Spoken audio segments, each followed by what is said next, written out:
Have you ever said yes when your heart screamed no? Have you ever smiled while your soul felt empty inside? Have you ever lived an entire day, an entire week, or even an entire year doing things that were never yours to do? It happens to so many of us. We say yes to make others happy. We bury our dreams to carry their expectations. And slowly, quietly, we disappear. Not from the world, but from our own life. But here is something most people never realize. The one who lives for others loses himself. And when you lose yourself, you lose everything. Today's story will show you how one man discovered this truth.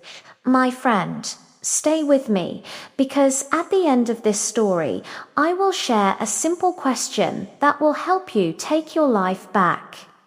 Now, let us begin. Once upon a time, in a busy town, there lived a man named Daniel. Daniel was a good man. Everyone said so. His mother said he was a good son.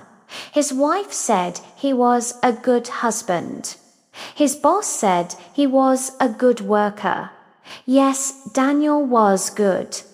But Daniel was also tired in a way that sleep could not fix. Every morning, Daniel woke up and looked in the mirror. But the face he saw did not feel like his own. It was the face his mother wanted, the face his wife needed, the face his boss expected. But where was Daniel? Where was the boy who once dreamed of painting? He did not know, because for so many years he had been too busy being what others needed that he forgot who he was. One cold evening, Daniel sat alone in his small room. The house was silent, and for the first time in months, Daniel had nothing to do. No one to please. He sat by the window, looked at the dark sky, and suddenly tears began to fall. Not loud tears, just quiet, heavy tears. He whispered to the empty room, "I am so tired. I am so tired of being everyone's answer and no one's question." The next morning, something strange happened. His mother called, "Daniel, I need you to help me move some furniture today." Daniel opened his mouth to say yes, but then he paused. And for the first time in his life, Daniel said, "Mother, I cannot come today. I need to rest." There was a long, uncomfortable silence. Then his mother said, "Oh, I see. Well, I suppose I will ask your brother then." Her voice was cold, disappointed, and Daniel felt it like a stone in his stomach. But he did not change his answer. That same week, his boss asked him to work late again.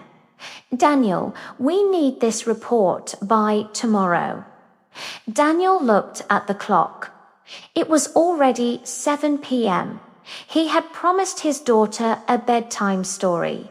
He took a slow breath and said quietly, "I am sorry, sir, but I cannot stay late tonight. I have a promise to keep." He left the office, his hands shaking. He felt guilty. He felt selfish. But when he reached home and saw his daughter's face light up, something inside him felt right. A few days later, Daniel went to the park. An old woman was sitting on a bench. She had kind eyes and a peaceful smile. She turned to Daniel and said gently, "You look like a man carrying a question he is afraid to ask." He said softly, "I have been saying no to people lately, and it feels wrong, selfish." The old woman nodded slowly. "Tell me, young man, if you saw a bird in a cage, would you call it selfish if it wanted to fly? Daniel looked at her. No, that is what birds are meant to do. She smiled. Exactly. And you are meant to live your own life, not the life others design for you. When you give everything to others and nothing to yourself, who are you helping? You think you are being kind, but you are teaching them that your life has no value. You are teaching them that you do not deserve to choose. She placed a gentle hand on his shoulder. Stop living for others, my son, not because they do not matter, but because you matter too. That night, Daniel took out an old notebook. Inside were sketches, dreams he had buried. He stared at them for a long time. Then he whispered to himself, I want to paint again. The next morning, Daniel bought paints and a canvas. He stopped saying yes to every request. He stopped doing things just to avoid disappointing others. At first, people were upset, but something beautiful began to happen. The people who truly loved Daniel adjusted. They respected his boundaries. And the people who only loved what he did for them slowly faded away. He let them go because he finally understood. Real love does not demand your life. Real love respects your soul. For the first time in years, Daniel felt alive. Now, my friend, here is the simple question I promised. Tonight, before you sleep, place your hand on your heart and ask yourself this. If I died tomorrow, would I be proud of the life I lived? Or would I regret the life I gave away? Your life is yours, not theirs. You can love people without losing yourself. You can be kind without disappearing. But it starts with one small word, a word that will set you free. No. Say it when you need to. Say it with love, but say it.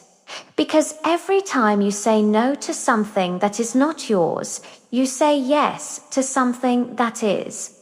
Stop living for others. Not because they do not matter, but because you matter too.